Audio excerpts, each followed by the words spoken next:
कवन हमारी साध संग नानक जस गायो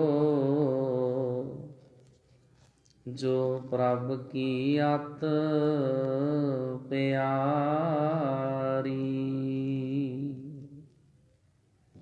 दसां ही पातशाहियां दी पावन पवित्र जोत धन धन सतगुरु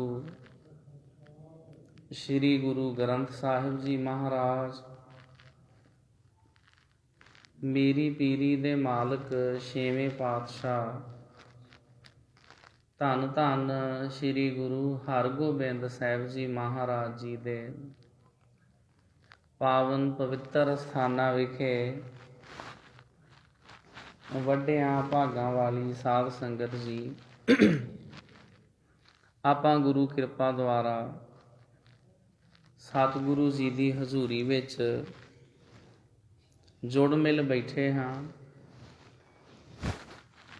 ਸਤਿਗੁਰੂ ਸੱਚੇ ਪਾਤਸ਼ਾਹ ਜੀ ਦੀ ਬਖਸ਼ਿਸ਼ ਕੀਤੀ ਹੋਈ ਸਭ ਤੋਂ ਪਹਿਲਾਂ ਆਪ ਸੰਗਤਾਂ ਫਤਿਹ ਪ੍ਰਵਾਨੋ ਜੀ।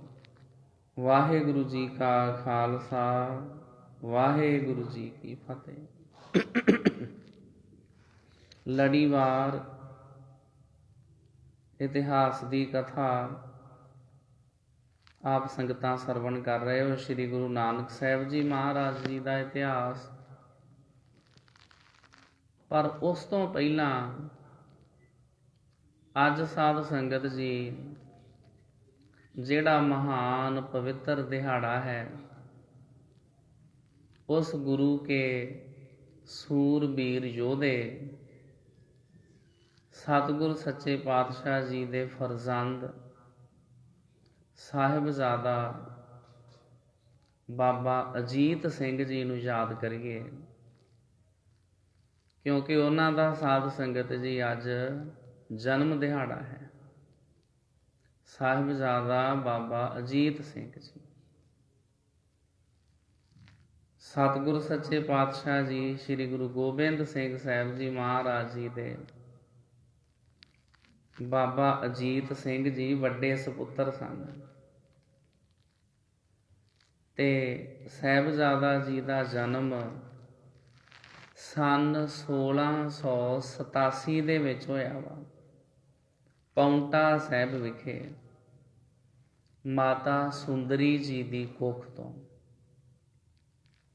ਇਤਿਹਾਸ ਦੇ ਵਿੱਚ ਇਹ ਵੀ ਸਾਧ ਸੰਗਤ ਜੀ ਜ਼ਿਕਰ ਆਉਂਦਾ ਹੈ ਕਿ ਸ੍ਰੀ ਗੁਰੂ ਗੋਬਿੰਦ ਸਿੰਘ ਸਾਹਿਬ ਜੀ ਮਹਾਰਾਜ ਜੀ ਨੇ ਉਦੋਂ ਭੰਗਾਣੀ ਦਾ ਜੰਗ ਜਿੱਤਿਆ ਸੀ। ਭੰਗਾਣੀ ਦੇ ਯੁੱਧ ਵਿੱਚ ਜਿੱਤ ਪ੍ਰਾਪਤ ਕੀਤੀ ਸੀ। ਜਦੋਂ ਸ੍ਰੀ ਗੁਰੂ ਗੋਬਿੰਦ ਸਿੰਘ ਜੀ ਮਹਾਰਾਜ ਜੀ ਦੇ ਗ੍ਰਹਿ ਵਿਖੇ ਮਾਤਾ ਸੁੰਦਰੀ ਜੀ ਦੀ ਕੁੱਖ ਤੋਂ ਪਹਿਲੇ ਸਾਹਿਬਜ਼ਾਦਾ ਜੀ ਦਾ ਜਨਮ ਹੋਇਆ। ਸਿੱਖ ਸੇਵਕਾਂ ਨੇ ਬੇਨਤੀ ਕੀਤੀ, ਸਤਿਗੁਰੂ ਸੱਚੇ ਪਾਤਸ਼ਾਹ ਜੀ, ਇਸ ਸਾਹਿਬਜ਼ਾਦਾ ਜੀ ਦਾ ਨਾਮ ਕੀ ਰੱਖੀਏ? ਤੇ ਗੁਰੂ ਗੋਬਿੰਦ ਸਿੰਘ ਜੀ ਮਹਾਰਾਜ ਨੇ ਬਚਨ ਕੀਤਾ ਸੀ, ਜੰਗ ਜਿੱਤ ਕੇ ਆਏ ਹਾਂ, ਭਈ ਜੀਤ ਮੇਰੀ ਕਿਰਪਾ ਕਾਲ ਕੇਰੀ। ਉਸ ਪਰਮਾਤਮਾ ਜੀ ਦੀ ਕਿਰਪਾ ਦੇ ਨਾਲ ਜੰਗ ਜਿੱਤਿਆ ਹੈ। ਇਸ ਵਾਸਤੇ ਇਸ ਸਾਹਿਬਜ਼ਾਦਾ ਜੀ ਦਾ ਜਿਹੜਾ ਨਾਮ ਰੱਖਣਾ ਹੈ ਉਹ ਅਜੀਤ ਸਿੰਘ ਰੱਖੋ। ਤੇ ਤਾਂ ਸਾਧ ਸੰਗਤ ਜੀ ਫਿਰ ਸਾਹਿਬਜ਼ਾਦਾ ਅਜੀਤ ਸਿੰਘ ਨਾਮ ਰੱਖਿਆ ਗਿਆ। ਸਾਹਿਬਜ਼ਾਦਾ ਜੀ ਦੀ ਸ਼ਸਤਰ ਵਿਦਿਆ ਦੀ ਸਿਖਲਾਈ ਅਤੇ ਪੜ੍ਹਾਈ ਸ੍ਰੀ ਗੁਰੂ ਗੋਬਿੰਦ ਸਿੰਘ ਜੀ ਮਹਾਰਾਜ ਜੀ ਦੀ ਨਿਗਰਾਨੀ ਦੇ ਵਿੱਚ ਹੋਈ। ਘੋੜ ਸਵਾਰੀ, ਸ਼ਸਤਰ ਵਿਦਿਆ, ਤੀਰ ਅੰਦਾਜ਼ੀ ਵਿੱਚ ਸਾਹਿਬਜ਼ਾਦਾ ਅਜੀਤ ਸਿੰਘ ਜੀ ਬਹੁਤ ਨਿਪੁੰਨ ਸਨ। ਸਾਹਿਬਜ਼ਾਦਾ ਜੀ ਆਪਣੇ ਜੀਵਨ ਕਾਲ ਦੇ ਆਰੰਭ ਤੋਂ ਹੀ ਸਿੱਖੀ ਸਿਦਕ ਵਿੱਚ ਨਿਪੁੰਨ ਸ੍ਰੀ ਗੁਰੂ ਅਰਜਨ ਸਾਹਿਬ ਜੀ ਅਤੇ ਗੁਰੂ ਤੇਗ ਬਹਾਦਰ ਸਾਹਿਬ ਜੀ ਦੇ ਜੀਵਨ ਕਿੱਸੇ ਸੁਣ ਸੁਣ ਕੇ ਵੱਡੇ ਹੋਏ ਸਨ। ਆਪਣੇ ਵੱਡਿਆਂ ਵਡੇਰਿਆਂ ਦੀਆਂ ਗਾਥਾਵਾਂ, ਬਾਬਾਣੀਆਂ, ਕਹਾਣੀਆਂ ਪੁੱਤ ਸਪੁੱਤ ਕਰੇਨ। ਜਦੋਂ ਬੱਚੇ ਆਪਣੇ ਵੱਡੇ ਵਡੇਰਿਆਂ ਦੀਆਂ ਕੁਰਬਾਨੀਆਂ, ਉਹਨਾਂ ਦੀਆਂ ਸ਼ਹਾਦਤਾਂ ਸੁਣਦੇ ਨੇ, ਫਿਰ ਉਹਨਾਂ ਦੇ ਵਿੱਚ ਗੁਣ ਪੈਦਾ ਹੋ ਜਾਂਦੇ ਨੇ। ਸੋ ਆਪ ਜੀ ਨੇ ਆਪਣੇ ਪਿਤਾ ਗੁਰੂ ਗੋਬਿੰਦ ਸਿੰਘ ਜੀ ਦੇ ਨਾਲ ਕਈ ਜੰਗਾਂ ਵਿੱਚ ਵੱਧ ਚੜ੍ਹ ਕੇ ਯੋਗਦਾਨ ਪਾਇਆ। ਸਾਹਿਬਜ਼ਾਦਾ ਅਜੀਤ ਸਿੰਘ ਨੇ ਜਿਹੜੀਆਂ ਜੰਗਾਂ ਲੜੀਆਂ ਨੇ, ਉਹਨਾਂ ਦਾ ਇਤਿਹਾਸ ਵਿੱਚ ਜ਼ਿਕਰ ਆਇਆ ਹੈ। ਇੱਕ ਪਿੰਡ ਸੀ, ਉਸ ਪਿੰਡ ਦਾ ਨਾਮ ਸੀ ਨੂਹ, ਤੇ ਨੂਹ ਰੰਗੜ ਦੀ ਜੰਗ। ਖਾਲਸਾ ਪੰਥ ਦੀ ਸਾਜਨਾ ਤੋਂ ਬਾਅਦ ਸੰਗਤ ਦੇ ਇੱਕ ਟੋਲੇ ਨੂੰ ਪੋਠੋਹਾਰ ਵਿਖੇ ਨੂਹ ਰੰਗੜ ਨੇ ਆਣ ਲੁੱਟਿਆ। ਉਹ ਸੰਗਤ ਜਾ ਰਹੀ ਸੀ ਮਹਾਰਾਜ ਜੀ ਦੇ ਦਰਸ਼ਨ ਦਿਦਾਰੇ ਕਰਨ ਵਾਸਤੇ, ਗੁਰੂ ਕੀ ਕਾਰ ਭੇਟਾ ਲੈ ਕੇ, ਦਸਵੰਧ ਦੀ ਮਾਇਆ ਲੈ ਕੇ। ਕਿਉਂਕਿ ਪੁਰਾਣੇ ਸਮੇਂ ਵਿੱਚ ਸਿੱਖ ਸੰਗਤਾਂ ਗੁਰੂ ਸਾਹਿਬ ਦੇ ਦਰਸ਼ਨ ਇਸ ਤਰ੍ਹਾਂ ਨਹੀਂ ਸੀ ਵੀ ਰੋਜ਼ ਹੀ ਕਰ ਸਕਦੇ ਸੀ। ਕਦੇ ਕਦੇ ਕਿਧਰੇ 6 ਮਹੀਨਿਆਂ ਬਾਅਦ, ਸਾਲ ਬਾਅਦ ਸੰਗਤਾਂ ਨੂੰ ਗੁਰੂ ਸਾਹਿਬ ਦੇ ਦਰਸ਼ਨ ਦਿਦਾਰੇ ਕਰਨ ਦਾ ਸੁਭਾਗ ਸਮਾਂ ਪ੍ਰਾਪਤ ਹੁੰਦਾ ਸੀ। ਸੰਗਤਾਂ ਨੇ ਆਪਣੇ ਘਰਾਂ ਦੇ ਵਿੱਚ ਪਿੱਤਲ ਦੀਆਂ ਗਾਗਰਾਂ ਲਾਈਆਂ ਹੁੰਦੀਆਂ ਸੀ, ਜਾਂ ਕਿਸੇ ਨੇ ਕੋਈ ਵੀ ਬਰਤਨ ਲਾਇਆ ਹੁੰਦਾ ਸੀ, ਉਹਦਾ ਉੱਪਰੋਂ ਮੂੰਹ ਬੰਦ ਕਰਕੇ, ਤੇ ਉਹਦੇ ਵਿੱਚ ਰੋਜ਼ ਦੀ ਰੋਜ਼ ਗੁਰੂ ਸਾਹਿਬ ਜੀ ਦੀ ਦਰਸ਼ਨੀ ਭੇਟਾ ਪਾਈ ਜਾਣੀ, ਮਹਾਰਾਜ ਜੀ ਨੂੰ ਯਾਦ ਕਰ ਕਰਕੇ। ਜਦੋਂ ਫਿਰ ਕਿਧਰੇ ਸਬੱਬ ਬਣਨਾ ਵੀ 6 ਮਹੀਨਿਆਂ ਬਾਅਦ ਚਲੋ ਮਹਾਰਾਜ ਜੀ ਦੇ ਦਰਸ਼ਨ ਕਰ ਆਈਏ, ਉਦੋਂ ਸੰਗਤਾਂ ਨੇ ਉਹ ਦਸਵੰਧ ਦੀ ਮਾਇਆ ਲੈ ਕੇ ਜਾਇਆ ਕਰਨੀ। ਤੇ ਜਿਨ੍ਹਾਂ ਪਰਿਵਾਰਾਂ ਦੇ ਵਿੱਚੋਂ ਕਿਸੇ ਦਾ ਨਾਂ ਵੇਲ ਹੋਣਾ ਵੀ ਅਸੀਂ ਨਹੀਂ ਜਾ ਸਕਦੇ, ਉਹਨਾਂ ਨੇ ਫਿਰ ਆਪਣੇ ਘਰ ਇਕੱਠੀ ਕੀਤੀ ਹੋਈ ਦਸਵੰਧ ਦੀ ਮਾਇਆ ਮਸੰਦਾਂ ਦੇ ਰਾਹੀਂ ਜਾਂ ਹੋਰ ਗੁਰੂ ਦੇ ਸਿੱਖਾਂ ਦੇ ਰਾਹੀਂ ਭੇਜ ਦਿਆ ਕਰਨੀ। ਕਈਆਂ ਨੇ ਗੁਰੂ ਸਾਹਿਬ ਜੀ ਦੇ ਵਾਸਤੇ ਬੜੇ ਮਹਿੰਗੇ ਘੋੜੇ ਭੇਜਿਆ ਕਰਨੇ ਖਰੀਦ ਕੇ, ਕਾਬਲ, ਕੰਧਾਰ, ਇਰਾਕੀ ਘੋੜੇ। ਕਈਆਂ ਨੇ ਗੁਰੂ ਸਾਹਿਬ ਜੀ ਦੇ ਸਿੱਖਾਂ ਵਾਸਤੇ, ਯੋਧਿਆਂ ਵਾਸਤੇ ਬਹੁਤ ਮਹਿੰਗੇ ਸ਼ਸਤਰ ਭੇਜਿਆ ਕਰਨੇ। ਤੇ ਇਸ ਤਰ੍ਹਾਂ ਸਾਧ ਸੰਗਤ ਜੀ ਖਾਲਸਾ ਪੰਥ ਦੀ ਸਾਜਨਾ ਤੋਂ ਬਾਅਦ ਸੰਗਤ ਦੇ ਇੱਕ ਟੋਲੇ ਨੂੰ ਪੋਠੋਹਾਰ ਵਿਖੇ ਨੂਹ ਰੰਗੜ ਨੇ ਆਣ ਲੁੱਟਿਆ, ਉੱਤੇ ਹਮਲਾ ਕਰ ਦਿੱਤਾ। ਜਦ ਗੁਰੂ ਗੋਬਿੰਦ ਸਿੰਘ ਸਾਹਿਬ ਜੀ ਨੂੰ ਪਤਾ ਲੱਗਾ ਤਾਂ ਸਾਹਿਬਜ਼ਾਦਾ ਅਜੀਤ ਸਿੰਘ ਜੀ ਨੂੰ ਉਸ ਕੂਕਰ ਦਾ ਮੁਕਾਬਲਾ ਕਰਨ ਲਈ ਭੇਜਿਆ ਗਿਆ। ਤੇ ਸਾਧ ਸੰਗਤ ਜੀ, ਉਦੋਂ ਸਾਹਿਬਜ਼ਾਦਾ ਅਜੀਤ ਸਿੰਘ ਦੀ ਉਮਰ ਸਿਰਫ 12 ਸਾਲਾਂ ਦੀ ਸੀ। ਜਦੋਂ ਇਹਨਾਂ ਨੇ ਪਹਿਲਾ ਜੰਗ ਕੀਤਾ, 12 ਸਾਲਾਂ ਦੀ ਉਮਰ 'ਚ ਸਾਹਿਬਜ਼ਾਦਾ ਅਜੀਤ ਸਿੰਘ ਜੀ ਨੇ 100 ਸਿੰਘਾਂ ਦੇ ਜਥੇ ਸਮੇਤ ਗਏ ਤੇ ਜਿੱਤ ਹਾਸਲ ਕਰਕੇ ਪਰਤੇ। ਉਹਨਾਂ ਰੰਗੜਾਂ ਨੂੰ ਸੋਧਿਆ ਤੇ ਸਿੱਖ ਸੰਗਤਾਂ ਦਾ ਲੁੱਟਿਆ ਹੋਇਆ ਜਿਹੜਾ ਮਾਲ ਸਵਾਬ ਸੀ ਉਹ ਵਾਪਸ ਸੰਗਤਾਂ ਨੂੰ ਦਵਾਇਆ। ਤੋਂ ਪਹਿਲੀ ਜੰਗ ਸਾਹਿਬਜ਼ਾਦਾ ਜੀ ਨੇ ਕੀਤੀ ਆ 12 ਸਾਲਾਂ ਦੀ ਉਮਰ ਦੇ ਵਿੱਚ, ਪੋਠੋਹਾਰ ਦੇ ਇਲਾਕੇ ਵਿੱਚ। ਨੂਹ ਰੰਗੜ, ਜਿਹੜੇ ਨੂਹ ਪਿੰਡ ਦੇ ਰੰਗੜ ਲੋਕ ਸੀ, ਉਹਨਾਂ ਨੇ ਸਿੱਖ ਸੰਗਤਾਂ ਦੇ ਉੱਤੇ ਜਦੋਂ ਹਮਲਾ ਕੀਤਾ ਸੀ।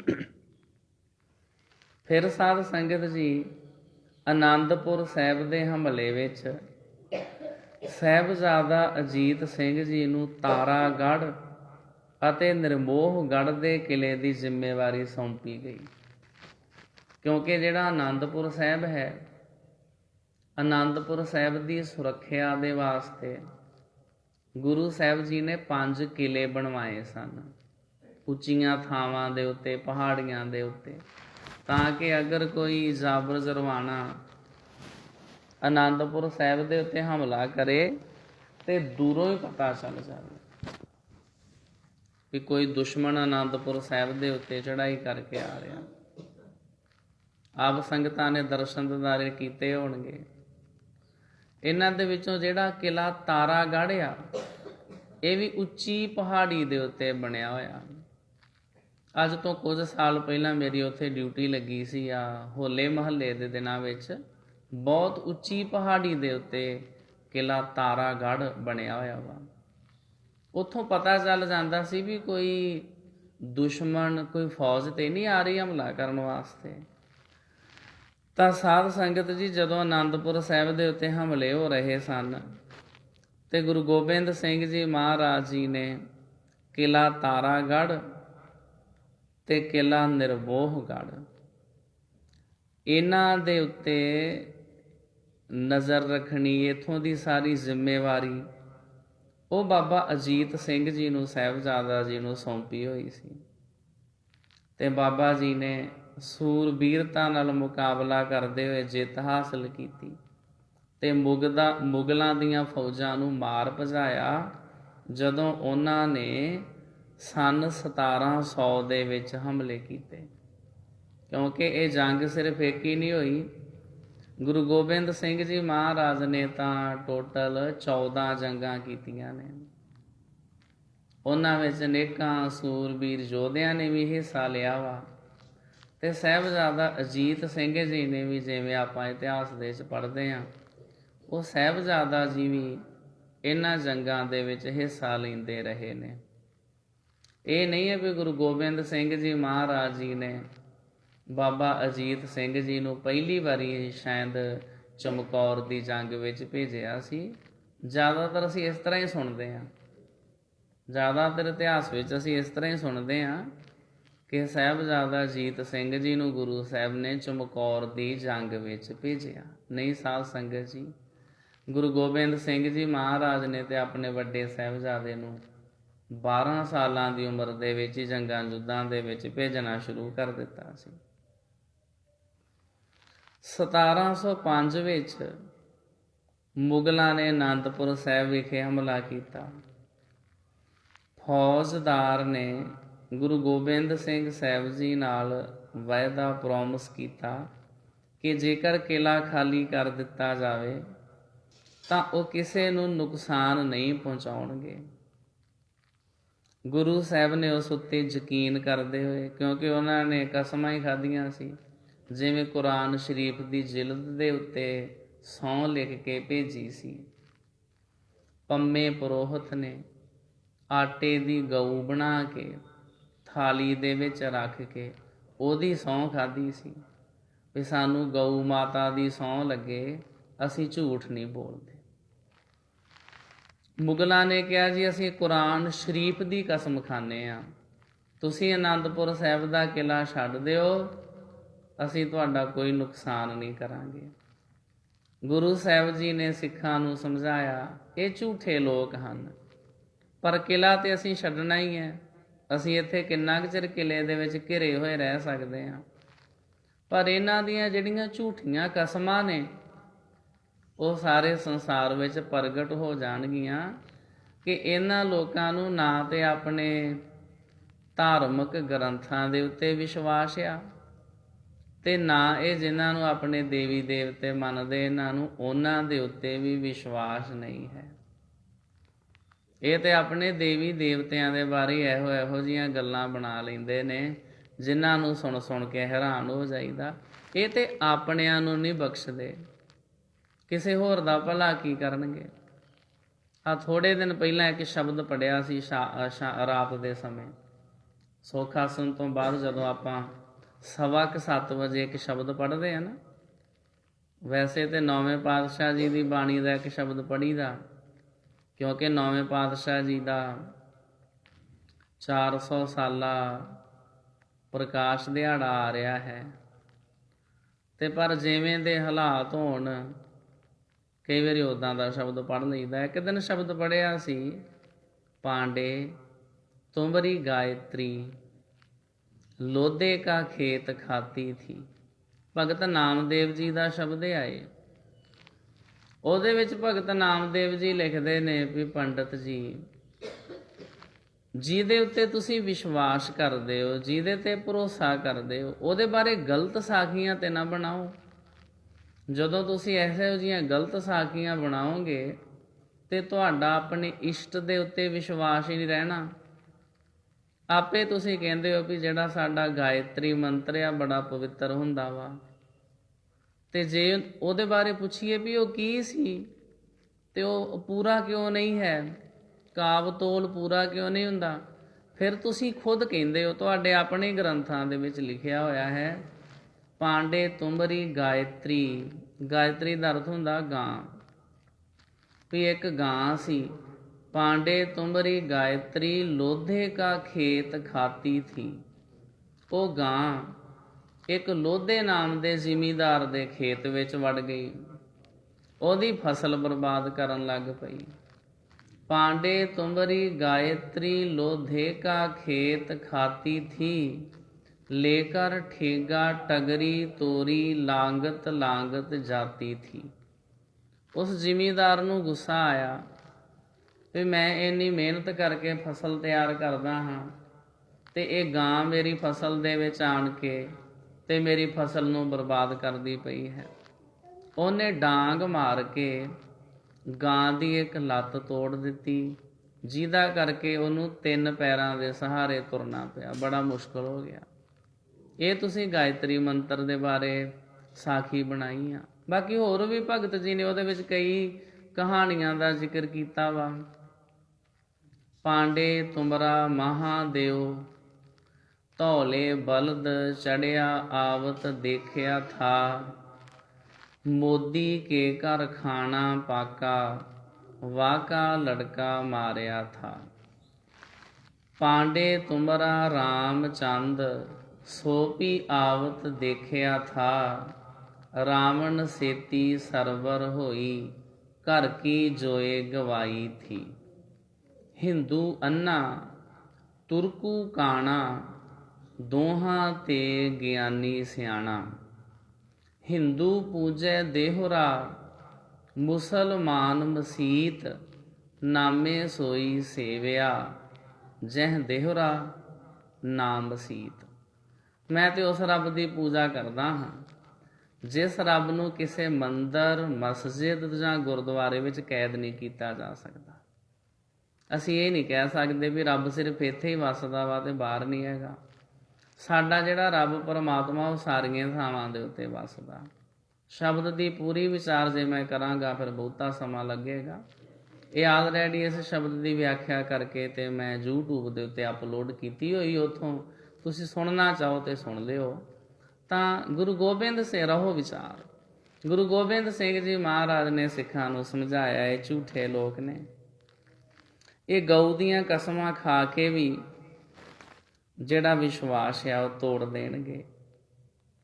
ਤੇ ਜੇਕਰ ਕਿਲਾ ਖਾਲੀ ਕਰ ਦਿੱਤਾ ਜਾਵੇ ਤਾਂ ਉਹ ਕਿਸੇ ਨੂੰ ਨੁਕਸਾਨ ਨਹੀਂ ਪਹੁੰਚਾਉਣਗੇ। ਇਸ ਤਰ੍ਹਾਂ ਕਿਹਾ ਸੀ ਉਹਨਾਂ ਨੇ। ਗੁਰੂ ਸਾਹਿਬ ਨੇ ਉਸ ਉੱਤੇ ਯਕੀਨ ਕਰਦੇ ਹੋਏ ਅਤੇ ਸਭ ਸੰਗਤ ਜਥੇ ਦੇ ਜ਼ੋਰ ਪਾਉਣ ਤੇ। ਸੰਗਤ ਵੀ ਹੁਣ ਕਾਹਲੀ ਸੀ, ਸਿੱਖ ਵੀ ਭੁੱਖਣ ਭਾਣੇ ਸੀ, ਕਿਲੇ ਦੇ ਵਿੱਚ ਖਾਣ ਵਾਸਤੇ ਲੱਭਦਾ ਵੀ ਕੁਝ ਨਹੀਂ ਸੀ। ਸਿੰਘਾਂ ਨੇ ਤਾਂ ਰੁੱਖਾਂ ਦੀਆਂ ਛਿੱਲਾਂ ਲਾ ਕੇ ਉਹ ਵੀ ਪਾਣੀ ਵਿੱਚ ਉਬਾਲ ਕੇ ਪੀਤੀਆਂ ਸੀ। ਦੁਸ਼ਮਣਾਂ ਨੇ ਤੇ ਅਨਾਜ ਵੀ ਬੰਦ ਕਰ ਦਿੱਤਾ ਸੀ। ਕਿਲੇ ਵਿੱਚ ਕਿਸੇ ਪ੍ਰਕਾਰ ਦਾ ਕੋਈ ਅਨਾਜ ਵੀ ਨਹੀਂ ਸੀ ਜਾ ਰਿਹਾ। ਇਹ ਜਿਹੜੇ ਸਾਡੇ ਤੇ ਜ਼ੁਲਮ ਨੇ, ਸਾਨੂੰ ਤੰਗ ਪਰੇਸ਼ਾਨ ਕਰਨ ਦੀਆਂ ਗੱਲਾਂ ਨੇ, ਇਹ ਜਿਹੜੀਆਂ ਸਾਡੀਆਂ ਪ੍ਰੀਖਿਆਵਾਂ ਨੇ, ਇਹ ਗੁਰੂ ਸਾਹਿਬ ਦੇ ਸਮੇਂ ਤੋਂ ਹੀ ਚੱਲੀਆਂ ਆਉਂਦੀਆਂ ਰਹੀਆਂ ਨੇ। ਹੁਣ ਵੀ ਦਿੱਲੀ ਦੇ ਵਿੱਚ ਸਿੱਖਾਂ ਨੂੰ, ਹੋਰ ਕਿਸਾਨਾਂ ਨੂੰ ਕਿੱਦਾਂ ਉਹਨਾਂ ਮਿਹਨਤ ਮੁਸ਼ੱਕਤ ਕਰਨ ਵਾਲਿਆਂ ਨੂੰ ਤੰਗ ਪਰੇਸ਼ਾਨ ਕੀਤਾ ਜਾਂਦਾ। ਕਦੇ ਉਹਨਾਂ ਦੀ ਬਿਜਲੀ ਦੀ ਸਪਲਾਈ ਕੱਟ ਦਿੱਤੀ ਜਾਂਦੀ ਆ, ਜਦ ਕਿ ਉਹਨਾਂ ਨੇ ਉਹ ਸਬ ਮੀਟਰ ਲਾ ਕੇ ਬਿਜਲੀ ਵਰਤਦੇ ਆ ਵੀ ਜਿੰਨੀ ਬਿਜਲੀ ਵਰਤਾਂਗੇ ਅਸੀਂ ਉਹਦੇ ਪੈਸੇ ਦੇ ਦਿਆਂਗੇ। ਕਦੇ ਉਹਨਾਂ ਦਾ ਪਾਣੀ ਬੰਦ ਕੀਤਾ ਜਾਂਦਾ। ਕਹਿਣ ਦਾ ਭਾਵ ਵੀ ਸ਼ੁਰੂ ਤੋਂ ਹੀ ਜਿਹੜੇ ਵੀ ਸੱਚੇ ਸੁੱਚੇ ਲੋਕ ਨੇ ਉਹਨਾਂ ਨੂੰ ਤੰਗ ਪਰੇਸ਼ਾਨ ਕੀਤਾ ਜਾਂਦਾ ਰਿਹਾ। ਖਾਣ ਵਾਸਤੇ ਰਾਸ਼ਨ ਪਾਣੀ ਦੀ ਸਪਲਾਈ ਬੰਦ ਕਰ ਦੇਣੀ। ਫਿਰ ਸਿੰਘਾਂ ਨੇ ਉੱਥੇ ਗੁਰੀਲਾ ਯੁੱਧ ਨੀਤੀ ਵਰਤੀ। ਕਿਲੇ ਦਾ ਦਰਵਾਜ਼ਾ ਖੋਲ੍ਹਣਾ, ਅਚਾਨਕ ਜਾ ਕੇ ਦੁਸ਼ਮਣਾਂ ਦੀ ਫੌਜ 'ਤੇ ਹਮਲਾ ਕਰਨਾ। ਜਿੱਦਾਂ 10 ਸਿੱਖ ਜਾਣੇ, ਉਹਨਾਂ ਨੇ ਜਾ ਕੇ ਦੁਸ਼ਮਣਾਂ ਦੀ ਫੌਜ 'ਤੇ ਹਮਲਾ ਕਰਨਾ। ਕਾਹਦੇ ਵਾਸਤੇ? ਰਾਸ਼ਨ ਪਾਣੀ ਲਿਜਾਣ ਵਾਸਤੇ। ਜਿੰਨਾ ਕੁ ਰਾਸ਼ਨ ਪਾਣੀ ਉਹਨਾਂ ਦੇ ਹੱਥ ਆਉਣਾ, ਉਹ ਸਾਰਾ ਲੁੱਟ ਕੇ ਤੇ ਵਾਪਸ ਕਿਲੇ ਵਿੱਚ ਛੇਤੀ ਛੇਤੀ ਆ ਜਾਣਾ। ਜੇ 10 ਜਣੇ ਜਾਣੇ, ਉਹਦੇ ਵਿੱਚੋਂ 4-5 ਕਈ ਵਾਰੀ ਸ਼ਹੀਦ ਵੀ ਹੋ ਜਾਣੇ, ਤੇ ਬਾਕੀ 4-5 ਨੇ ਜਿਹੜਾ ਸੀ ਉਹ ਰਾਸ਼ਨ ਕਿਲੇ ਦੇ ਵਿੱਚ ਲੈ ਕੇ ਆਇਆ ਕਰਨਾ। ਇਹੋ ਜਿਹੇ ਹਾਲਾਤ ਸਾਧ ਸੰਗਤ ਜੀ ਬਣ ਗਏ ਸੀ। ਸਿੱਖ ਸੰਗਤਾਂ ਨੇ, ਜਥੇ ਨੇ ਜ਼ੋਰ ਪਾਇਆ ਵੀ ਮਹਾਰਾਜ ਅਨੰਦਪੁਰ ਸਾਹਿਬ ਦਾ ਕਿਲਾ ਛੱਡੀਏ। ਤੇ ਫਿਰ 19-20 ਦਸੰਬਰ 1705 ਨੂੰ ਅਨੰਦਪੁਰ ਸਾਹਿਬ ਦਾ ਕਿਲਾ ਛੱਡ ਦਿੱਤਾ।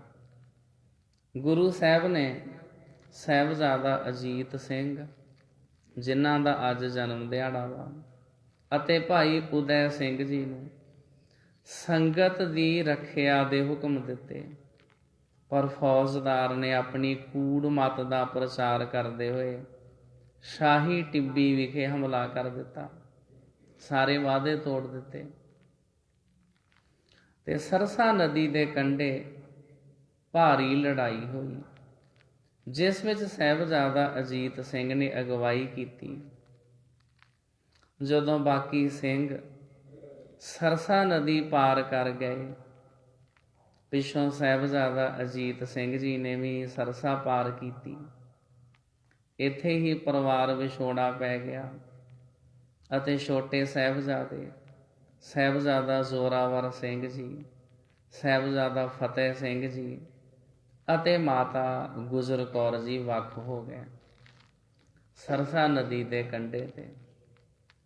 ਇਹ ਜਿਹੜੀ ਕਥਾ ਬਹੁਤ ਡਿਟੇਲ ਦੇ ਵਿੱਚ ਹਕੀਮ ਅੱਲਾ ਯਾਰ ਖਾਂ ਜੋਗੀ ਰਹਿਮਾਨੀ ਦੱਖਣੀ, ਉਹਨਾਂ ਨੇ ਸਾਧ ਸੰਗਤ ਜੀ ਬੜੀ ਡਿਟੇਲ ਦੇ ਵਿੱਚ ਇਹ ਕਥਾ ਲਿਖੀ ਹੋਈ ਆ। ਸ਼ਹੀਦਾਨੇ ਵਫਾ ਦੇ ਵਿੱਚ 2 ਰਚਨਾਵਾਂ ਨੇ। ਇੱਕ ਹੈ ਸ਼ਹੀਦਾਨੇ ਵਫਾ ਤੇ ਦੂਸਰੀ ਹੈ ਗੰਜ-ਏ ਸ਼ਹੀਦਾਂ, ਗੰਜ-ਏ ਸ਼ਹੀਦਾਂ। ਤੇ ਸਾਧ ਸੰਗਤ ਜੀ ਉਹਦੇ ਵਿੱਚ ਬਹੁਤ ਡਿਟੇਲ 'ਚ ਜੋਗੀ ਜੀ ਨੇ ਕਥਾ ਲਿਖੀ ਆ ਵੀ ਸਰਸਾ ਨਦੀ ਦੇ ਕੰਢੇ ਦੇ ਉੱਤੇ ਇਹ ਚਾਰੇ ਭਰਾ 2 ਹਿੱਸਿਆਂ ਦੇ ਵਿੱਚ ਨਿਖੜ ਗਏ। ਦਾਦੀ ਮਾਤਾ ਦੇ ਨਾਲ ਛੋਟੇ ਸਾਹਿਬਜ਼ਾਦੇ ਜਦੋਂ ਅੱਗੇ ਜਾਂਦੇ ਨੇ, ਉਹ ਬਾਰ-ਬਾਰ ਪਿਛਾਂਹ ਮੁੜ-ਮੁੜ ਕੇ ਤੱਕਦੇ ਨੇ ਵੀ ਅਸੀਂ ਤੇ ਤੁਰੇ ਜਾ ਰਹੇ ਹਾਂ, ਕਿਧਰੇ ਪਿੱਛੇ ਸਾਡੇ ਵੱਡੇ ਭਰਾ ਵੀ ਆਉਂਦੇ ਹੋਣਗੇ। ਦਾਦੀ ਮਾਂ ਨੂੰ ਉਹ ਬਾਰ-ਬਾਰ ਪੁੱਛਦੇ ਨੇ ਵੀ ਸਾਡੇ ਵੱਡੇ ਭਾਈ ਕਦੋਂ ਆਉਣਗੇ। ਇਤਿਹਾਸ ਦੇ ਵਿੱਚ ਤੇ ਜ਼ਿਕਰ ਆਇਆ, ਮਾਤਾ ਗੁਜਰੀ ਜੀ ਨੇ ਉਹਨਾਂ ਦੋਨਾਂ ਬੱਚਿਆਂ ਨੂੰ ਆਪਣੀ ਬੁੱਕਲ ਦੇ ਵਿੱਚ ਲੈ ਕੇ ਝਾੜੀਆਂ ਇਤਿਆਦਿਕ ਦੇ ਵਿੱਚ ਲੁਕ ਕੇ ਸਮਾਂ ਬਿਤਾਇਆ ਵੀ ਕਿਸੇ ਦੁਸ਼ਮਣ ਦੀ ਸਾਡੇ ਉੱਤੇ ਨਜ਼ਰ ਨਾ ਪੈ ਜਾਵੇ। ਲੁਕਦਿਆਂ, ਛੁਪਦਿਆਂ, ਛੁਪਾਉਂਦਿਆਂ ਇਹਨਾਂ ਛੋਟੇ ਸਾਹਿਬਜ਼ਾਦਿਆਂ ਨੂੰ ਮਾਤਾ ਜੀ ਲੈ ਕੇ ਜਾ ਰਹੇ ਨੇ। ਤੇ ਮਾਸੂਮ ਜਿੰਦਾ ਨੇ, ਉਹ ਸਾਹਿਬਜ਼ਾਦੇ ਆਪਸ ਵਿੱਚ ਗੱਲਾਂ ਕਰਦੇ ਨੇ ਕਿ ਹੁਣ ਜੰਗ ਕਰਨ ਦੇ ਸ਼ੌਂਕ ਵਿੱਚ, ਤੀਰ ਅਤੇ ਬੰਦੂਕਾਂ ਚਲਾਉਣ ਦੇ ਜੋਸ਼ ਵਿੱਚ ਵੱਡੇ ਭਾਈ ਸਾਨੂੰ ਭੁੱਲ ਹੀ ਗਏ ਨੇ। ਸਾਨੂੰ ਉਹ ਆਪਣੇ ਨਾਲ ਲੈ ਕੇ ਗਏ ਹੀ ਨਹੀਂ। ਜਿਵੇਂ ਕਿ ਛੋਟੇ ਬੱਚੇ ਨਾਰਾਜ਼ ਹੋ ਜਾਂਦੇ ਨੇ ਵੀ ਸਾਨੂੰ ਆਪਣੇ ਨਾਲ ਨਹੀਂ ਲੈ ਕੇ ਗਏ। ਨਾਲ ਉਹ ਗੱਲਾਂ ਕਰਦੇ ਨੇ ਕਿ ਜਦੋਂ ਸਾਡੇ ਵੱਡੇ ਭਰਾ ਜੰਗ ਜਿੱਤ ਕੇ ਵਾਪਸ ਆਉਣਗੇ, ਜਦੋਂ ਅਸੀਂ ਸਾਰਾ ਪਰਿਵਾਰ ਅਨੰਦਪੁਰ ਸਾਹਿਬ ਵਿਖੇ ਇਕੱਠੇ ਹੋਵਾਂਗੇ ਤੇ ਅਸੀਂ ਆਪਣੇ ਵੱਡੇ ਭਰਾਵਾਂ ਦੇ ਨਾਲ ਰੁੱਸ ਜਾਣਾ। ਸਾਹਿਬਜ਼ਾਦਾ ਅਜੀਤ ਸਿੰਘ ਤੇ ਜੁਝਾਰ ਸਿੰਘ ਜੀ ਦੇ ਨਾਲ ਅਸੀਂ ਰੁੱਸ ਜਾਣਾ ਵਾ। ਉਹ ਸਾਡੇ ਤਰਲੇ ਕਰਨਗੇ, ਸਾਡੀਆਂ ਮਿੰਨਤਾਂ ਕਰਨਗੇ ਵੀ ਤੁਸੀਂ ਮੰਨ ਜਾਓ। ਤੇ ਉੱਥੇ ਲਿਖਦੇ ਨਾ ਮਾਨੇਗੇ ਜ਼ਿਨਹਾਰ। ਅਸੀਂ ਬਿਲਕੁਲ ਫਿਰ ਮੰਨਣਾ ਨਹੀਂ। ਅਸੀਂ ਉਹਨਾਂ ਨੂੰ ਕਵਾਂਗੇ ਪਹਿਲਾਂ ਇਹ ਦੱਸੋ, ਸਰਸਾ ਨਦੀ ਦੇ ਕੰਢੇ ਦੇ ਉੱਤੇ ਸਾਨੂੰ ਇਕੱਲਿਆਂ ਛੱਡ ਕੇ ਕਿੱਧਰ ਚਲੇ ਗਏ ਸੀ? ਸਾਨੂੰ ਆਪਣੇ ਨਾਲ ਕਿਉਂ ਨਹੀਂ ਲੈ ਕੇ ਗਏ? ਇਹ ਗੱਲਾਂ ਦਾਦੀ ਮਾਂ ਨਾਲ ਛੋਟੇ ਸਾਹਿਬਜ਼ਾਦੇ ਕਰਦੇ ਨੇ। ਚਲੋ ਜੇ ਅਸੀਂ ਮੰਨਣਾ ਹੀ ਹੋਇਆ, ਫਿਰ ਅਸੀਂ ਇਸ ਸ਼ਰਤ ਦੇ ਉੱਤੇ ਮੰਨਾਂਗੇ। ਅਸੀਂ ਕਵਾਂਗੇ ਵੀ ਪਹਿਲਾਂ ਸਾਡੇ ਨਾਲ ਵਾਅਦਾ ਕਰੋ ਵੀ ਅੱਜ ਤੋਂ ਬਾਅਦ ਸਾਨੂੰ ਇਕੱਲਿਆਂ ਛੱਡ ਕੇ ਤੇ ਨਹੀਂ ਜਾਓਗੇ। ਤੇ ਜੇ ਵੱਡੇ ਭਰਾਵਾਂ ਨੇ ਵਾਅਦਾ ਕੀਤਾ ਨਾ ਵੀ ਹਾਂ ਠੀਕ ਆ, ਪਿੱਛੇ ਜੋ ਹੋ ਗਿਆ ਸੋ ਠੀਕ, ਹੁਣ ਅੱਗੇ ਤੋਂ ਅਸੀਂ ਤੁਹਾਨੂੰ ਕਦੇ ਨਹੀਂ ਛੱਡ ਕੇ ਜਾਵਾਂਗੇ, ਅਸੀਂ ਤਾਂ ਮੰਨਣਾ ਹੈ। ਇਹੋ ਜਿਹਾ ਸਾਧ ਸੰਗਤ ਜੀ ਕਰੁਣਾ ਰਸ ਜੋਗੀ ਜੀ ਨੇ ਲਿਖਿਆ ਹੈ। ਇਸ ਤਰ੍ਹਾਂ ਸਾਧ ਸੰਗਤ ਜੀ ਪਰਿਵਾਰ ਵਿਛੜ ਜਾਂਦਾ ਸਰਸਾ ਨਦੀ ਦੇ ਕੰਢੇ ਦੇ ਉੱਤੇ। ਇਸ ਤੋਂ ਉਪਰੰਤ ਗੁਰੂ ਸਾਹਿਬ ਬਾਕੀ 40 ਸਿੰਘਾਂ ਸਮੇਤ ਸਰਸਾ ਪਾਰ ਕਰਨ ਉਪਰੰਤ ਚਮਕੌਰ ਸਾਹਿਬ ਪਹੁੰਚੇ। ਇੱਥੇ ਚੌਧਰੀ ਬੁੱਧੀ ਚੰਦ ਦੀ ਇੱਕ ਗੜੀ ਹਵੇਲੀ ਸੀ, ਜਿਸ ਵਿੱਚ ਗੁਰੂ ਜੀ ਦੇ ਵੱਡੇ ਸਾਹਿਬਜ਼ਾਦਿਆਂ ਅਤੇ 40 ਸਿੰਘਾਂ ਨੇ 10 ਲੱਖ ਦੀ ਫੌਜ ਦਾ ਡਟ ਕੇ ਸਾਹਮਣਾ ਕੀਤਾ।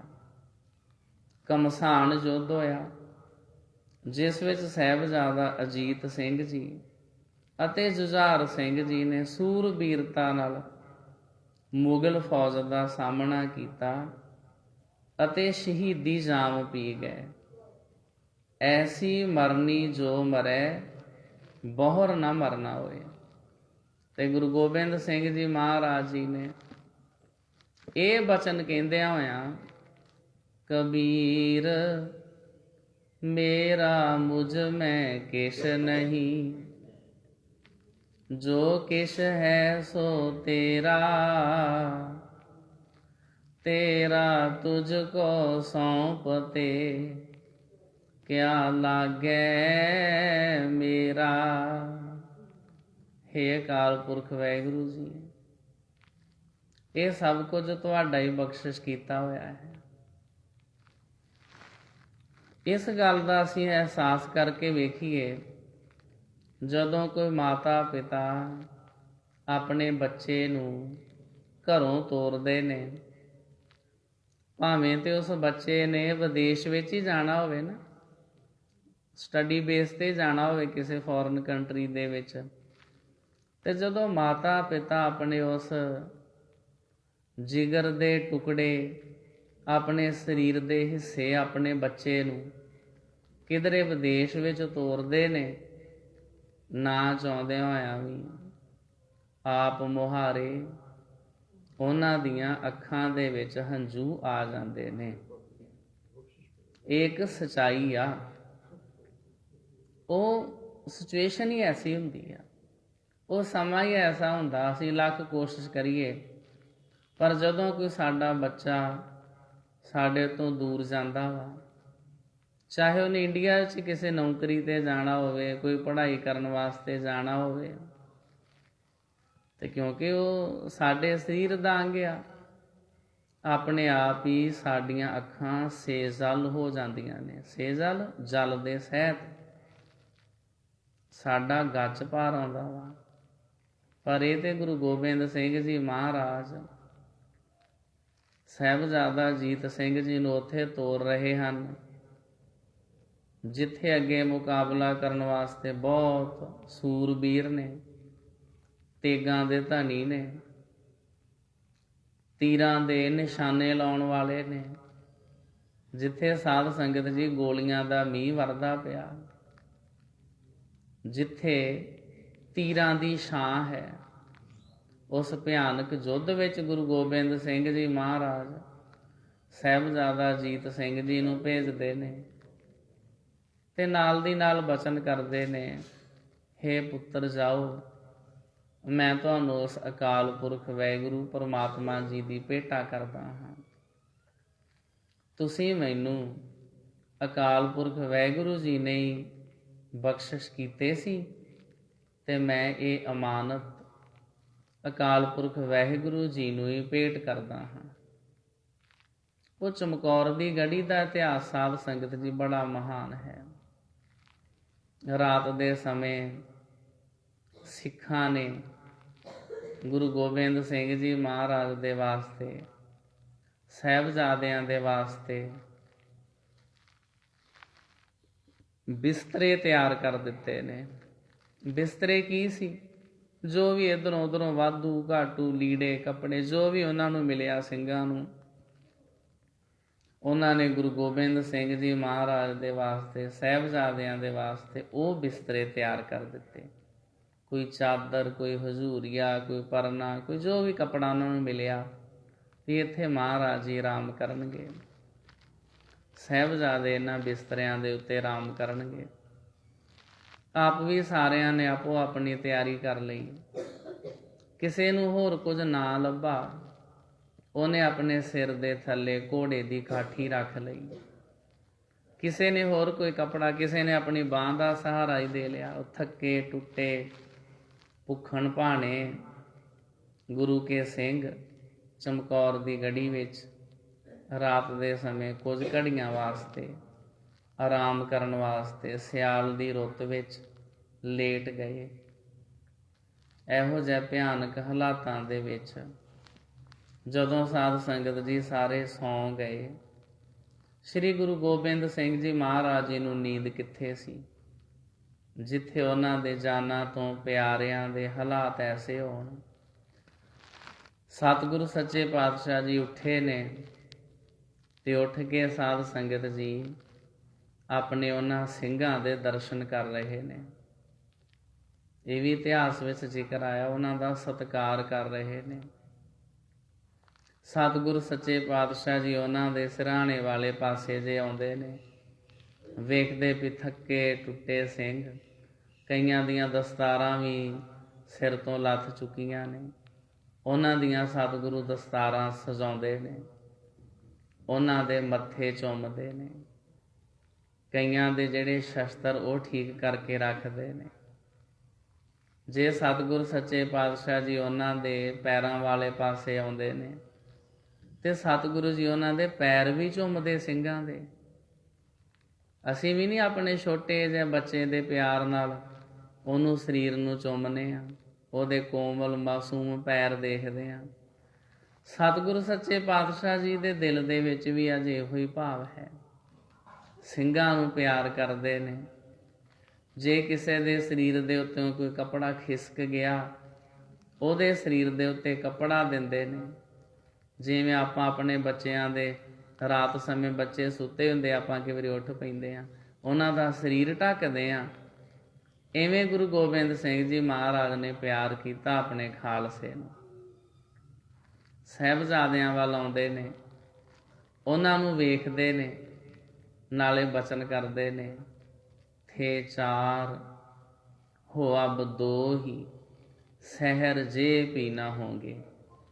ਸਹਿਰ ਦਾ ਅਰਥ ਹੁੰਦਾ ਸਵੇਰਾ। ਤੁਸੀਂ ਬੱਚਿਓ ਚਾਰ ਸੀ, ਮੇਰੇ ਕੋਲ ਦੋ ਰਹਿ ਗਏ, ਦੋ ਵਿਛੜ ਗਏ। ਸਵੇਰ ਹੋਵੇਗੀ, ਤੁਸੀਂ ਵੀ ਨਹੀਂ ਰਹੋਗੇ। ਹਮ ਸ਼ੁਕਰ ਕरेंगे ਅਗਰ ਜੇ ਵੀ ਨਾ ਹੋਗੇ। ਅਸੀਂ ਤਾਂ ਵੀ ਅਕਾਲ ਪੁਰਖ ਵਾਹਿਗੁਰੂ ਦਾ ਸ਼ੁਕਰ ਹੀ ਕਰਾਂਗੇ। ਅਸੀਂ ਪਰਮਾਤਮਾ ਜੀ ਨੂੰ ਕੋਈ ਉਲਾਮਾ ਨਹੀਂ ਦੇਣਾ।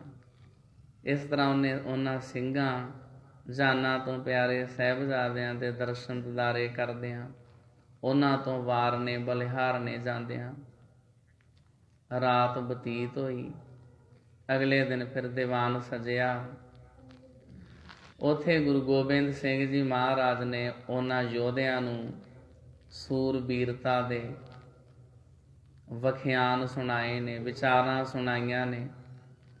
ਗੁਰੂ ਗੋਬਿੰਦ ਸਿੰਘ ਜੀ ਮਹਾਰਾਜ ਦੀ ਜ਼ੁਬਾਨ ਵਿੱਚ ਇਹੋ ਜਿਹੀ ਤਾਕਤ ਸੀ ਕਿ ਅਗਰ ਗੁਰੂ ਸਾਹਿਬ ਜੀ ਮਹਾਰਾਜ ਜੀ ਦੇ ਬਚਨ ਕੋਈ ਮੁਰਦਾ ਵੀ ਸੁਣ ਲਵੇ ਨਾ, ਉਹਦੇ ਵਿੱਚ ਵੀ ਜਾਨ ਆ ਜਾਵੇ। ਉਹ ਗੁਰੂ ਦੇ ਸਿੰਘ ਸਤਿਗੁਰੂ ਜੀ ਦੇ ਬਚਨ ਸੁਣ ਕੇ ਸਰੂਰ ਵਿੱਚ ਆਏ ਹੋਏ ਨੇ। ਉਹ ਬਸ ਸਤਿਗੁਰੂ ਜੀ ਦੇ ਇਸ਼ਾਰੇ ਦੀ ਉਡੀਕ ਕਰਦੇ ਨੇ ਤੇ ਵਾਰੀ-ਵਾਰੀ ਪੰਜ ਪਿਆਰਿਆਂ ਨੂੰ ਭੇਜਦਿਆਂ, ਗੁਰੂ ਕੇ ਸਿੰਘਾਂ ਨੂੰ ਭੇਜਦਿਆਂ ਫਿਰ ਸਤਿਗੁਰੂ ਸੱਚੇ ਪਾਤਸ਼ਾਹ ਜੀ ਆਪਣੇ ਵੱਡੇ ਸਾਹਿਬਜ਼ਾਦਾ ਅਜੀਤ ਸਿੰਘ ਜੀ ਨੂੰ ਵੀ ਜੰਗ ਦੇ ਮੈਦਾਨ ਵਿੱਚ ਭੇਜਦੇ ਨੇ। ਸਾਹਿਬਜ਼ਾਦਾ ਜੀ ਘੋੜੇ 'ਤੇ ਸਵਾਰ ਹੋ ਕੇ ਜੰਗ ਦੇ ਮੈਦਾਨ ਵਿੱਚ ਜਾਂਦੇ ਨੇ। ਕਦੇ ਇੱਕ ਪਾਸੇ ਦੀਆਂ ਫੌਜਾਂ ਨੂੰ ਭਜਾ ਕੇ ਆਉਂਦੇ ਨੇ ਤਲਵਾਰ ਚਲਾਉਂਦਿਆਂ ਹੋਇਆਂ, ਕਦੇ ਦੂਸਰੇ ਪਾਸੇ ਦੀਆਂ ਫੌਜਾਂ ਨੂੰ ਭਜਾ ਕੇ ਆਉਂਦੇ ਨੇ। ਦੂਸਰੇ ਪਾਸਿਓਂ ਫਿਰ ਦੁਸ਼ਮਣ ਚੜ੍ਹ ਕੇ ਆਉਂਦੇ ਨੇ ਵੀ ਇਹਨੂੰ ਹੁਣ ਵਾਪਸ ਨਾ ਜਾਣ ਦਿਓ। ਇਹ ਗੁਰੂ ਗੋਬਿੰਦ ਸਿੰਘ ਜੀ ਦਾ ਵੱਡਾ ਸਾਹਿਬਜ਼ਾਦਾ, ਉਹਨਾਂ ਦਾ ਸਪੁੱਤਰ ਆ। ਸਾਰੇ ਜਣੇ ਇਕੱਠੇ ਹੋ ਕੇ ਘੇਰਾ ਪਾਓ। ਤੇ ਸਾਧ ਸੰਗਤ ਜੀ ਇਸ ਤਰ੍ਹਾਂ ਜੰਗ ਯੁੱਧ ਕਰਦਿਆਂ ਹੋਇਆਂ ਸਾਹਿਬਜ਼ਾਦਾ ਅਜੀਤ ਸਿੰਘ ਜੀ ਦੀ ਛਾਤੀ ਦੇ ਵਿੱਚ ਇੱਕ ਨੇਜਾ ਆਣ ਕੇ ਵੱਜਦਾ ਤੇ ਸਾਹਿਬਜ਼ਾਦਾ ਅਜੀਤ ਸਿੰਘ ਜੀ ਭਵਾਂਟਣੀ ਖਾ ਕੇ ਧਰਤੀ ਦੇ ਉੱਤੇ ਡਿੱਗ ਪੈਂਦੇ ਨੇ। ਸਰੀਰ ਧਰਤੀ ਦੇ ਉੱਤੇ ਰਹਿ ਗਿਆ। ਜਿਹੜੀ ਰੂਹ ਸੀ ਉਹ ਅਕਾਲ ਪੁਰਖ ਵਾਹਿਗੁਰੂ ਜੀ ਦੇ ਵਿੱਚ ਸਮਾ ਗਈ।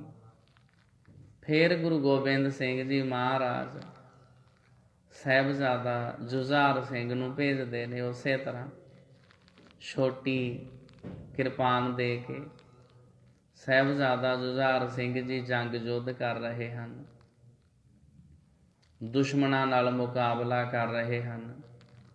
ਜੰਗ ਯੁੱਧ ਕਰਦੇ ਹੋਏ ਯੋਗੀ ਜੀ ਲਿਖਦੇ ਨੇ, ਘੋੜੇ ਦੇ ਉੱਤੇ ਅਸਵਾਰ ਉਸ ਥਾਂ ਦੇ ਉੱਤੇ ਪਹੁੰਚੇ ਜਿੱਥੇ ਸਾਹਿਬਜ਼ਾਦਾ ਅਜੀਤ ਸਿੰਘ ਜੀ ਦੀ ਲਾਸ਼ ਪਈ ਹੋਈ ਸੀ। ਸਤਿਕਾਰ ਨਾਲ ਭਰਾ ਦੇ ਪਿਆਰ ਵਿੱਚ ਸਾਹਿਬਜ਼ਾਦਾ ਜੁਝਾਰ ਸਿੰਘ ਜੀ ਘੋੜੇ ਤੋਂ ਉਤਰਦੇ ਨੇ। ਸਾਹਿਬਜ਼ਾਦਾ ਅਜੀਤ ਸਿੰਘ ਜੀ ਦਾ ਸਿਰ ਆਪਣੀ ਗੋਦ ਵਿੱਚ ਲੈਂਦੇ ਨੇ। ਬਹੁਤ ਪਿਆਰ ਨਾਲ ਉੱਥੇ ਗੱਲਬਾਤ ਕਰਦੇ ਨੇ ਵੀ ਭਰਾ, ਜੇ ਤੈਨੂੰ ਇਹ ਜ਼ਮੀਨ ਭਾ ਗਈ ਆ, ਜੇ ਤੈਨੂੰ ਇਹ ਜ਼ਮੀਨ ਚੰਗੀ ਲੱਗ ਗਈ ਆ ਤੇ ਤੇਰੇ ਤੋਂ ਬਿਨਾਂ, ਤੇਰੇ ਤੋਂ ਵਿਛੜ ਕੇ ਮੈਂ ਕਿਵੇਂ ਰਵਾਂਗਾ? ਮੈਂ ਵੀ ਤੇਰੇ ਕੋਲ ਹੀ ਰਵਾਂਗਾ ਜਿੱਥੇ ਮੇਰਾ ਵੱਡਾ ਭਰਾ ਰਵੇਗਾ। ਇਸ ਤਰ੍ਹਾਂ ਗੱਲਬਾਤ ਕਰ ਰਹੇ ਸਨ। ਇੰਨੇ ਚਿਰ ਨੂੰ ਇੱਕ ਤੀਰ ਆਣ ਕੇ ਸਾਹਿਬਜ਼ਾਦਾ ਜੁਝਾਰ ਸਿੰਘ ਜੀ ਦੀ ਛਾਤੀ ਵਿੱਚ ਵੱਜਦਾ ਵਾ। ਕਵੀ ਜੀ ਲਿਖਦੇ ਇਸ ਤਰ੍ਹਾਂ ਲੱਗਦਾ ਹੈ ਜਿਵੇਂ ਕਿਸੇ ਨੇ ਬਹੁਤ ਨਰਮ ਗੁਲਾਬ ਦਾ ਫੁੱਲ, ਉਹਦੇ ਵਿੱਚ ਕਿਸੇ ਨੇ ਕੰਡਾ ਚੁਬੋ ਦਿੱਤਾ ਹੋਵੇ। ਤੇ ਸਾਹਿਬਜ਼ਾਦਾ ਜੁਝਾਰ ਸਿੰਘ ਜੀ ਵੀ ਆਪਣੇ ਵੱਡੇ ਭਰਾ ਸਾਹਿਬਜ਼ਾਦਾ ਅਜੀਤ ਸਿੰਘ ਜੀ ਦੇ ਉੱਤੇ ਡਿੱਗ ਪੈਂਦੇ ਨੇ। ਦੋਨੋਂ ਵੱਡੇ ਸਾਹਿਬਜ਼ਾਦੇ ਚਮਕੌਰ ਦੀ ਜੰਗ ਵਿੱਚ ਸ਼ਹੀਦ ਹੋ ਜਾਂਦੇ ਨੇ। ਕਿਉਂਕਿ ਸਾਹਿਬਜ਼ਾਦਾ ਅਜੀਤ ਸਿੰਘ ਜੀ ਜਾਂਦੇ ਹੋਏ ਆਪਣੇ ਪਿਤਾ ਜੀ ਨੂੰ ਕਹਿ ਗਏ ਸਨ, ਨਾਮ ਕਾ ਅਜੀਤ ਹੂੰ ਜੀਤਾ ਨਹੀਂ ਜਾਊਂਗਾ। ਪਿਤਾ ਜੀ, ਤੁਸੀਂ ਮੇਰਾ ਉਦੋਂ ਨਾਮ ਰੱਖਿਆ ਸੀ ਅਜੀਤ ਸਿੰਘ ਜਦੋਂ ਤੁਸੀਂ ਭੰਗਾਣੀ ਦਾ ਜੰਗ ਜਿੱਤ ਕੇ ਆਏ ਸੀ। ਉਸ ਜੰਗ ਜਿੱਤਣ ਦੀ ਖੁਸ਼ੀ ਵਿੱਚ ਤੁਸੀਂ ਫਿਰ ਮੈਨੂੰ ਆਪ ਸ਼ਸਤਰ ਵਿਦਿਆ ਸਿਖਾਈ, ਘੋੜ ਸਵਾਰੀ ਸਿਖਾਈ, ਜੰਗ ਕਰਨੇ ਤੁਸੀਂ ਆਪ ਸਿਖਾਏ। ਤੇ ਪਿਤਾ ਜੀ, ਫਿਰ ਇਹ ਥੋੜ੍ਹੀ ਹੋ ਸਕਦਾ ਵੀ ਤੁਸੀਂ ਮੈਨੂੰ ਜੰਗ ਦੇ ਮੈਦਾਨ ਵਿੱਚ ਭੇਜੋ ਤੇ ਨਾਮ ਹੋਵੇ ਅਜੀਤ ਤੇ ਮੈਂ ਹਾਰ ਕੇ ਆ ਜਾਵਾਂ। ਅਜੀਤ ਦਾ ਭਾਵ ਇਹ ਜਿਹਨੂੰ ਕੋਈ ਜਿੱਤ ਹੀ ਨਾ ਸਕਦਾ ਹੋਵੇ। ਨਾਮ ਕਾ ਅਜੀਤ ਹੂੰ ਜੀਤਾ ਨਹੀਂ ਜਾਊਂਗਾ। ਜੀਤਾ ਗਰ ਗਿਆ, ਜੇ ਮੈਨੂੰ ਕਿਸੇ ਨੇ ਜਿੱਤ ਲਿਆ, ਜੇ ਮੈਂ ਹਾਰ ਗਿਆ, ਜੀਤਾ ਗਰ ਗਿਆ ਤੋ ਜੀਤਾ ਨਹੀਂ ਆਊਂਗਾ।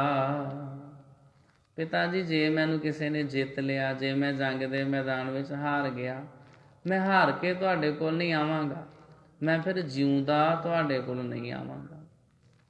ਇਹੋ ਜਿਹਾ ਸਿਰੜ, ਇਹੋ ਜਿਹੀ ਬਹਾਦਰੀ ਉਹਨਾਂ ਸੂਰਬੀਰ ਯੋਧਿਆਂ ਦੀ, ਜਿਨ੍ਹਾਂ ਦਾ ਸਾਧ ਸੰਗਤ ਜੀ ਸਾਰਾ ਜਨਮ ਜੰਗ ਜੁੱਧਾਂ, ਤਕਲੀਫਾਂ, ਮੁਸੀਬਤਾਂ ਦਾ ਮੁਕਾਬਲਾ ਕਰਦਿਆਂ ਲੰਘਿਆ ਅਤੇ ਜੰਗਾਂ ਜੁੱਧਾਂ ਦੇ ਵਿੱਚ ਹੀ ਉਹ ਸਾਹਿਬਜ਼ਾਦੇ ਅਕਾਲ ਪੁਰਖ ਵਾਹਿਗੁਰੂ ਜੀ ਦੇ ਵਿੱਚ ਸਮਾ ਗਏ ਅਤੇ ਸਾਡੇ ਵਾਸਤੇ ਨੇਕ ਪੂਰਨੇ ਪਾ ਗਏ ਕਿ ਇਹੋ ਜਿਹੇ ਬਾਲਕੇ ਵੀ ਸੰਸਾਰ ਵਿੱਚ ਹੁੰਦੇ ਨੇ ਜਿਨ੍ਹਾਂ ਦੀ ਉਮਰ ਭਾਵੇਂ ਛੋਟੀ ਹੋਵੇ ਪਰ ਉਹਨਾਂ ਨੂੰ ਲੋਕੀ ਬਾਬਾ ਸ਼ਬਦ ਦੇ ਨਾਲ ਯਾਦ ਕਰਦੇ ਨੇ।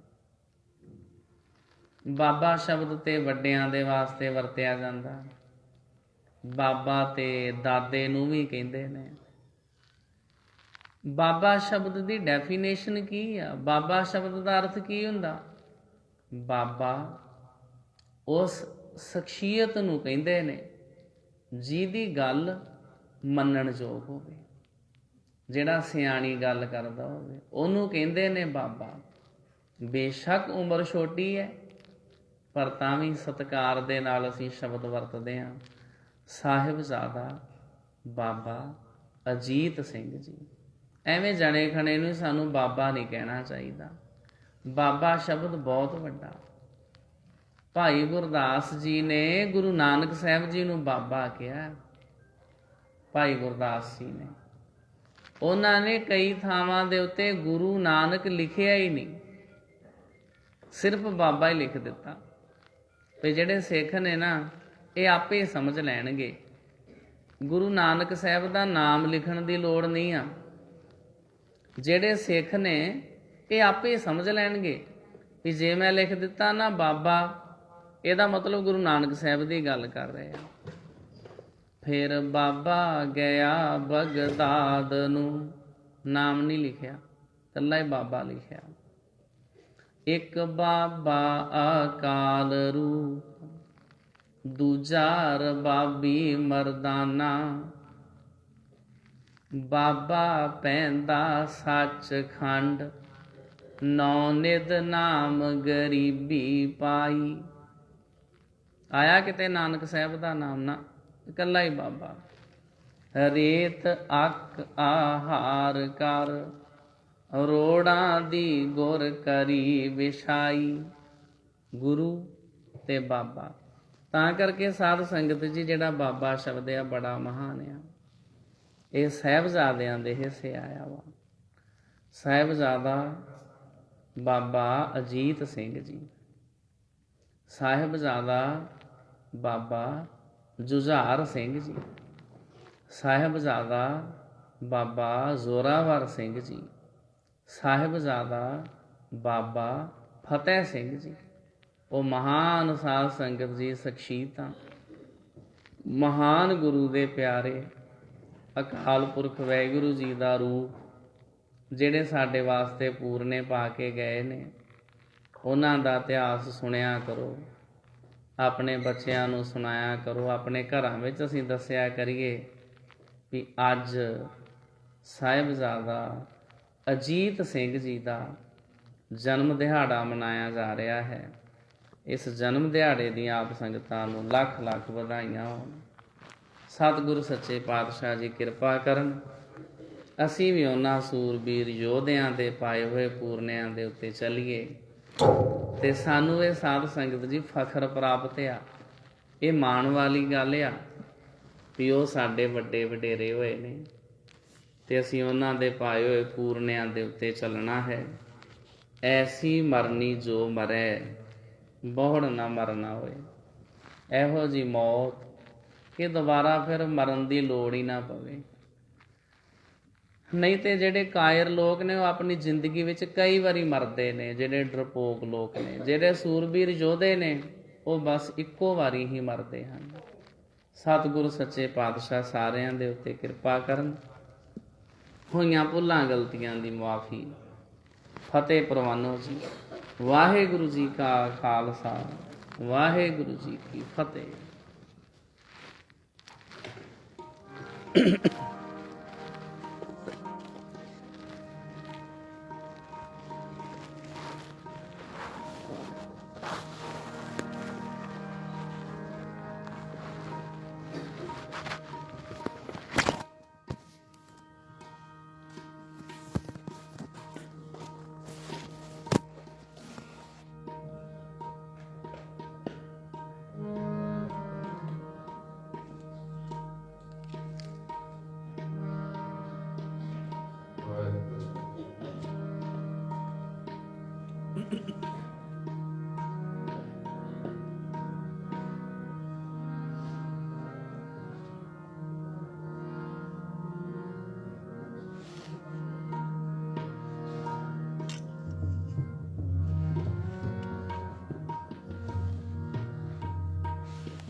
कहो तेरी चाह बधेरे, कहो तेरी चाह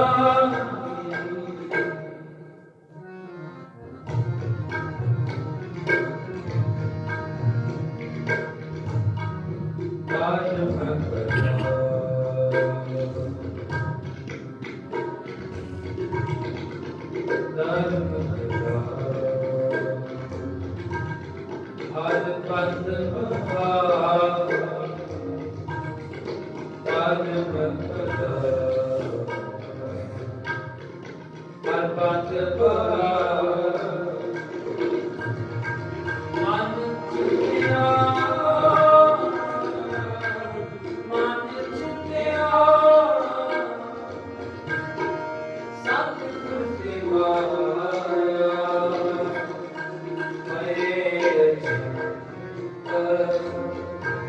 एक शिवना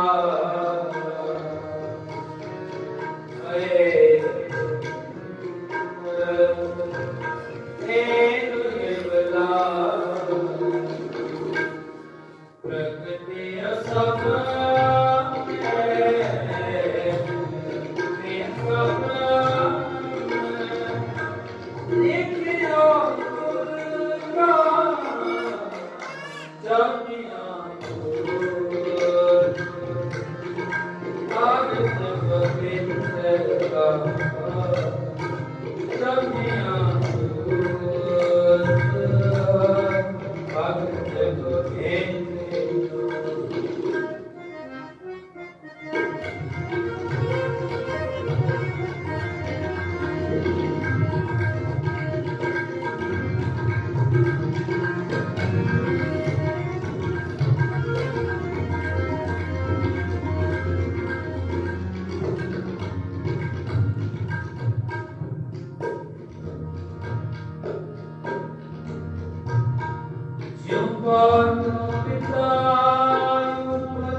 ਰਾਜ ਤਰਾ ਅੰਕਾਰਿਆ